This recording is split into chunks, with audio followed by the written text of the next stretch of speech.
संपादक मुख्यमंत्री केंद्र मंत्री को पाद पड़ी ओडिया भाषा मुख्यमंत्री को चिठी दि जाइए। चलित मासरे केंद्र मंत्री श्री धर्मेंद्र प्रधान को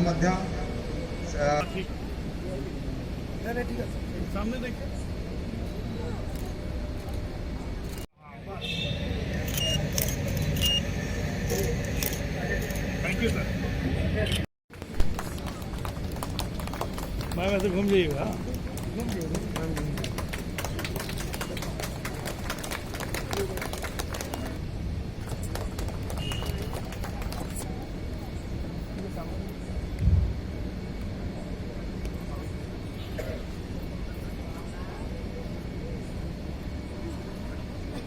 शशिकला प्रधान डॉक्टर श्रीधर प्रधान उन्नत काम सम्मानित करा जाउची।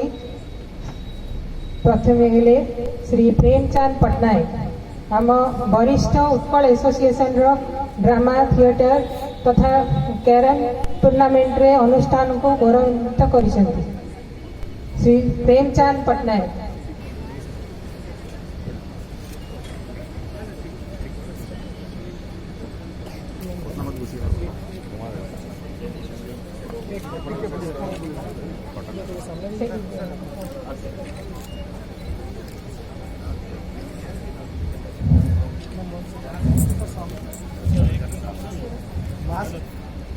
श्रीमती हेमलता जेना संग्राम करथिले अत्यंत गौरवनीय कथा।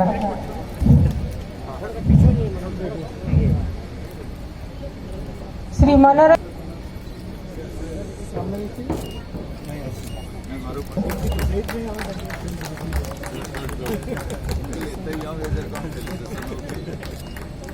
उत्कल आसन 88तम प्रतिष्ठा दिवस रे मु आमर पृष्ठपोषक श्री सुरेंद्र बाबू, ट्रस्टी श्री मनोरंजन बाबू, डॉक्टर पीके दुबे और मुख्य अतिथि मान्यवर स्वास्थ्य मंत्री श्री बन्ना गुप्ता जी, आमर आजिकार कार्यकारी सभापति डॉक्टर श्रीधर प्रधान को हार्दिक अभिनंदन और शुभेच्छा जनाऊँ। कार्यकारिणी समस्त सभ्य सभ्या तथा एसोसिएशन वरिष्ठ और कनिष्ठ सदस्य सदस्य को हार्दिक अभिनंदन। मैं अपने आप को बहुत सौभाग्यशाली समझता हूं कि आज उत्कल एसोसिएशन के 88वें वार्षिक उत्सव में आने का मौका मिला है। इसके लिए मैं पूरे समाज के प्रति बहुत आभार व्यक्त करता हूं, बहुत धन्यवाद देता हूं। मंच पे बैठे इस जमशेदपुर के प्रसिद्ध उद्योगपति सह बड़े सरल हृदय और शहर के जाने माने समाजसेवी इस संस्था के प्रोटेन बेहरा साहब, मंच पे बैठे इस शहर के प्रसिद्ध वकील आदरणीय मनोरंजन दास जी, डॉक्टर पीके दुबे साहब, डॉक्टर श्रीधर साहब, हमारे सचिव मोहंती जी,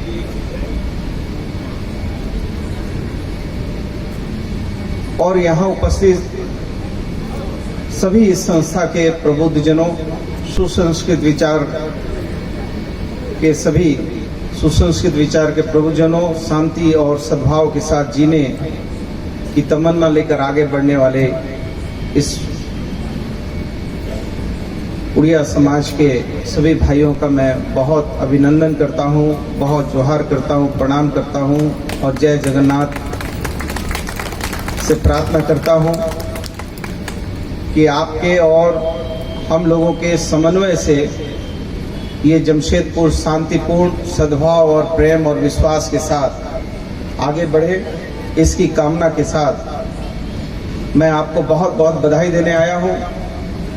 चूँकि उत्कल एसोसिएशन अपने धार्मिक दायित्वों के साथ अपने सांस्कृतिक दायित्वों को भी निभाता है और सांस्कृतिक दायित्वों के साथ अपने सामाजिक मूल्यों को भी निर्वाह कर रहा है।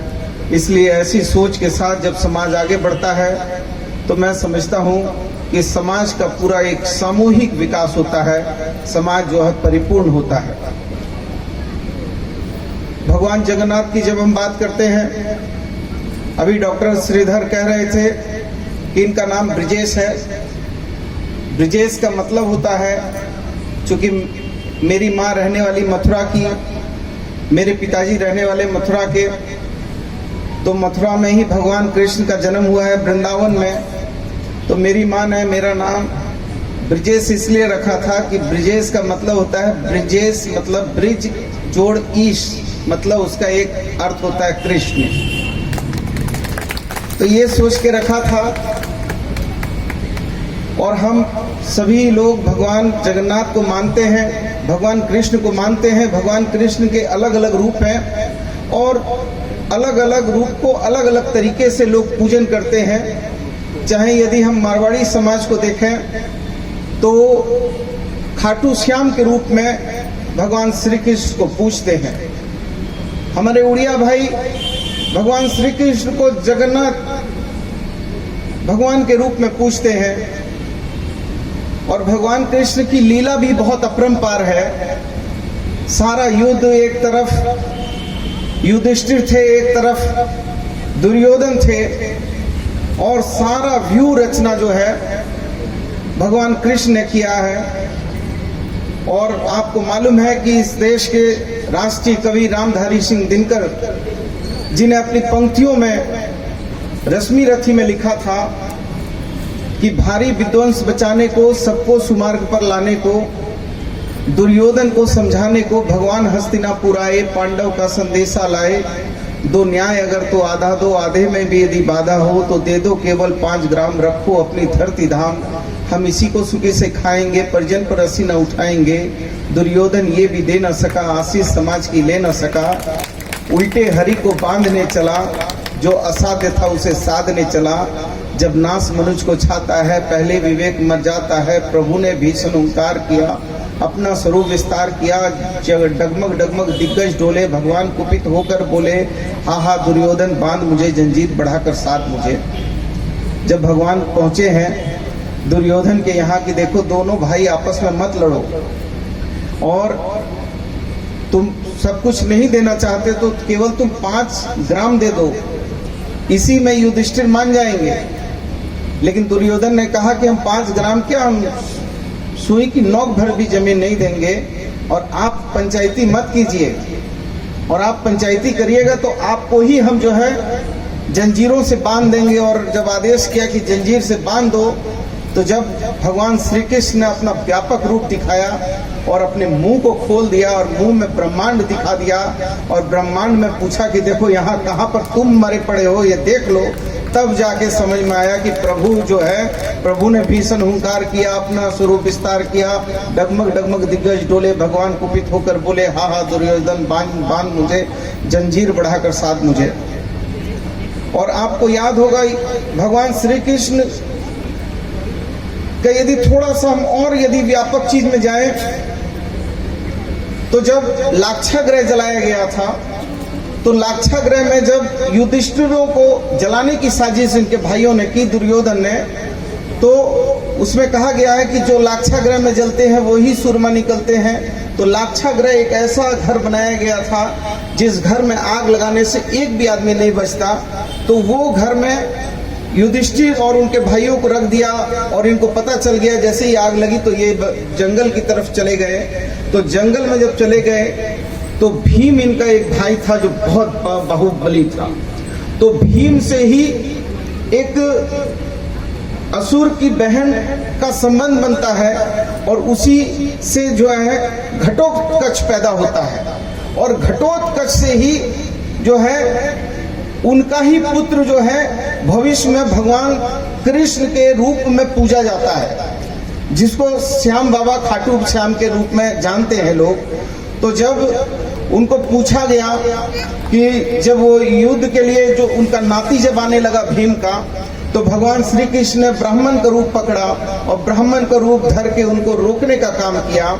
और ब्राह्मण का रूप पकड़ के जब उनको रोका है, चूंकि भगवान श्री कृष्ण जानते थे कि जो है बर्बरी, उनका नाम बर्बरी था, तो बर्बरी को भगवान कृष्ण जानते थे कि बर्बरी जो है वो एक ऐसा योद्धा है जो इस पूरे दोनों कुल का है, और कुल तो असल में भीम का पुत्र है, मतलब नाती है। लेकिन भगवान श्री कृष्ण ने ब्राह्मण का भेष धर के उसको बर्बरी को जब रोकने का काम किया और बर्बरी से पूछा कि बर्बरी तुम किसके पक्ष में खड़े हो, तो उन्होंने कहा कि जो हारने वाला है मैं उसके साथ खड़ा हूं। तो भगवान श्री कृष्ण जानते थे कि हारने वाला कौन है, हारने वाला तो जो है दुर्योधन है। और भगवान कृष्ण चाहते थे कि असत्य पर सत्य की बात है तो युधिष्ठिर को मदद करनी है। तो भगवान श्री कृष्ण ने बर्बरी से पूछा कि तुम 3 धनुष लेकर कैसे इस युद्ध को हरा दोगे, तुम्हारे पास तो 3 ही धनुष है।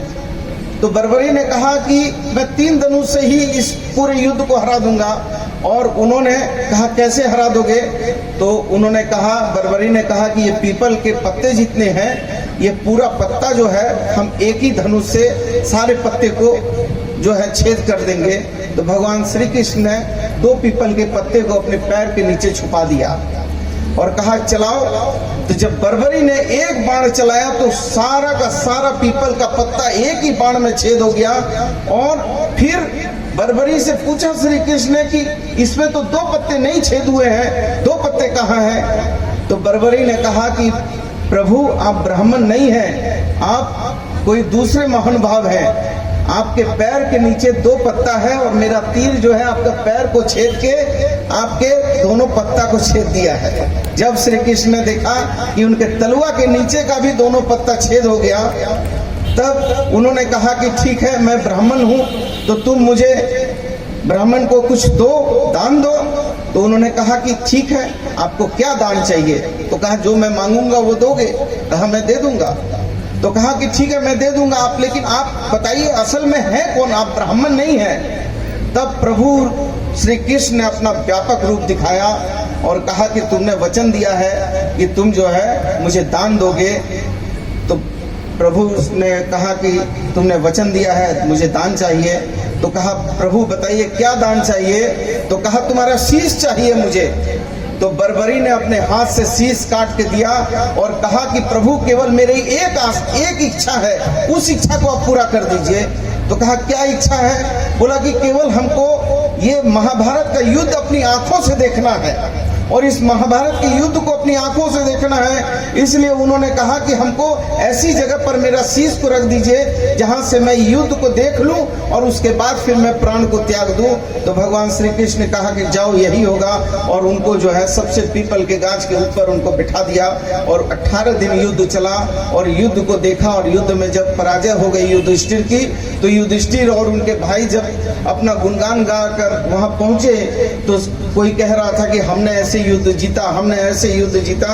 तो बर्बरी ने एक ही चीज कहा कि मैंने किसी को लड़ते हुए नहीं देखा, मैंने सिर्फ देखा तो सुदर्शन चक्र चलते हुए देखा, और सुदर्शन चक्र चलते हुए मैंने देखा और भगवान श्री कृष्ण को जीताते हुए देखा है। तो भगवान श्री कृष्ण के अलग अलग रूप है, हम जगन्नाथ जी के रूप में उनको पूजते हैं। और जब कहा जाता है कि पुरी में जब तक जगन्नाथ जी विराजमान नहीं होते हैं तो लोग टानते टानते थक जाता है, लेकिन वो जो है उनका रथ नहीं टनाता है। और जब आप पुरी में जाते हैं तो आप देखते हैं जो प्रसाद होता है वो प्रसाद जो है ऊपर से नीचे तक एक तरीका से प्रसाद पक जाता है। तो ये दुनिया का साइंटिस्ट अभी तक ये नहीं खोज पाया है कि इसके पीछे का राज क्या है।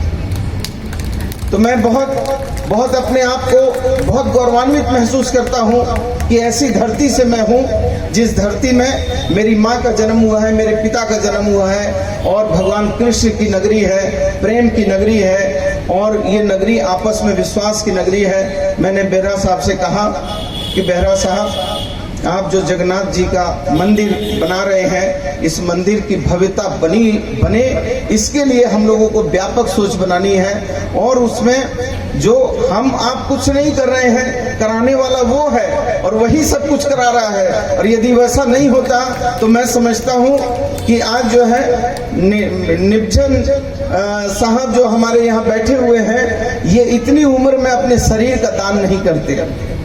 ऐसे ऐसे लोग हैं जो 90 बार यदि खून दिया है, 82 बार खून दिया है, अपने शरीर का दान देने की इच्छा व्यक्त की है। और बेहरा साहब जैसे ऐसे सामाजिक लोग हैं जो लोग एक माँ की वेदना पीड़ा को एक पत्र में पढ़कर भी यदि इच्छा व्यक्त हो गई कि नहीं हमको जो है हमको सुधार करना है। बेहरा साहब के पास परमात्मा ने बहुत पैसा दिया है, लेकिन पैसा से आदमी बड़ा नहीं होता है। पैसा के साथ उस पैसा को लेके कोई नहीं जाएगा।